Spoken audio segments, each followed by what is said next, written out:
बच्चों, आज हम पढ़ेंगे भारतीय स्वतंत्रता आंदोलन में क्रांतिकारी आंदोलन या क्रांतिकारियों की भूमिका का वर्णन, और दूसरा भारत माता की छवि के प्रति श्रद्धा ही भारत में राष्ट्रवाद का प्रतीक बन गई, स्पष्ट कीजिए। तो ये दो प्रश्न इस हम वीडियो में आपको बताएंगे। तो वीडियो शुरू करने से पहले मैं आपको बताना चाहता हूँ, यदि आपने मेरा ये चैनल जिसका नाम economic analysis with Ashwini Kumar Gupta है उसको सब्सक्राइब नहीं किया तो उसे सब्सक्राइब करें और लाइक शेयर करें तथा बेल आइकन बटन को दबाना ना भूलें, क्योंकि मेरे नए नए वीडियो आप तक पहुंचते रहेंगे। तो शुरू करते हैं वीडियो। भारतीय स्वतंत्रता आंदोलन में क्रांतिकारी आंदोलन या क्रांतिकारियों की भूमिका का वर्णन। भारत का स्वतंत्रता आंदोलन 1857 में शुरू हुआ। तो भारत के स्वतंत्रता आंदोलन में क्रांतिकारियों का महत्वपूर्ण योगदान रहा। क्रांतिकारी हिंसा व आतंक की नीति में विश्वास रखते थे। उन्होंने अनेक अत्याचारी अंग्रेज अधिकारियों को मार डाला या मारने का प्रयास किया। उनके प्रयासों से स्वतंत्रता आंदोलन सशक्त बना।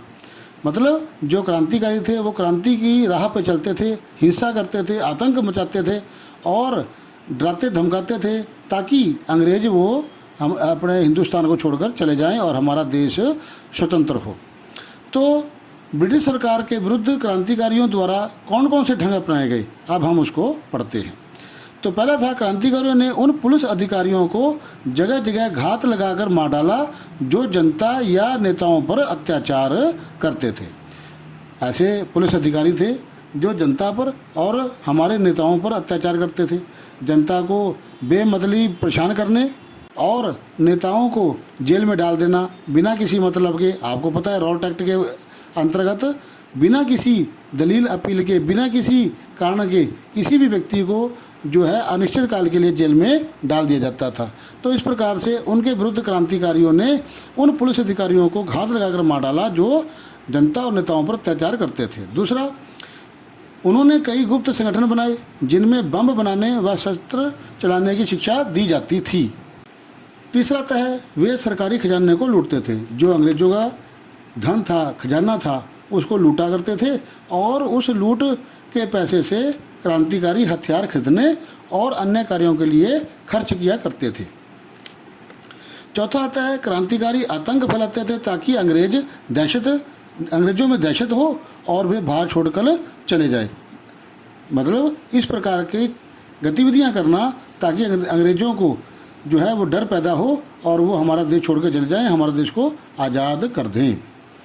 कुछ क्रांतिकारियों के नाम मैं आपको सामने लिख रखे आपकी स्क्रीन पर। चंद्रशेखर आज़ाद, भगत सिंह, बटुकेश्वर दत्त, खुदीराम बोस, राम प्रसाद बिस्मिल और इस प्रकार से बहुत से क्रांतिकारी जो थे जिन्होंने स्वतंत्रता आंदोलन में अंग्रेजों को दौड़ाने के लिए क्रांतिकारी गतिविधियों में हिस्सा लिया। दूसरा प्रश्न, भारत की छवि के प्रति श्रद्धा ही भारत में राष्ट्रवाद का प्रतीक बन गई, स्पष्ट करो।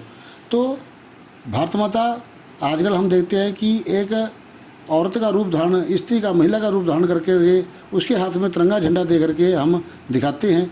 उसी प्रकार से शुरू में कैसे बनी और लोगों ने उसके प्रति श्रद्धा का भाव कैसे रखा, हम इस प्रश्न में वही पढ़ेंगे। 20वीं शताब्दी में राष्ट्रवाद के विकास के साथ भारत की पहचान भी भारत माता की छवि के रूप में लेने लगी। किसी भी देश में राष्ट्रीयता की पहचान एक तस्वीर द्वारा अंकित की जा सकती है जिससे लोगों में राष्ट्रवाद मतलब राष्ट्र के प्रति जागृति, राष्ट्र के प्रति भक्ति, राष्ट्र प्रेम जागृत हो। लोगों में राष्ट्रवाद को जागृत करने में सहायता मिलती है। इसी प्रकार भारत में राष्ट्रीयता की भावना जागृत करने के लिए भारत माता का चित्र अंकित किया गया। इस चित्र को सबसे पहले बंकिम चंद्र चट्टोपाध्याय ने बनाया था। उन्होंने 1870 में वंदे मातरम भी लिखा। बाद में उन्होंने इसे अपने उपन्यास आनंद मठ में शामिल कर लिया। इस गीत को बंगाल में स्वदेशी आंदोलन में काफ़ी गाया गया। इस चित्र में भारत माता को एक सन्यासिनी के रूप में दिखाया गया है जो शांत, गंभीर, दैवी और आध्यात्मिक गुणों से युक्त दिखाई देती थी। बाद में यह भारत माता का चित्र अनेक कलाकारों द्वारा समय समय पर अनेक रूप धारण करता चला गया। इस मातृ छवि के प्रति श्रद्धा को राष्ट्रवाद में आस्था का प्रतीक माना जाने लगा। तो ये थे दो प्रश्न। पहला था क्रांतिकारियों की गतिविधियों पर और दूसरा था भारत माता की छवि के प्रति श्रद्धा भावना। तो आपको दोनों प्रश्न मैंने बहुत सीधा समझा दिए।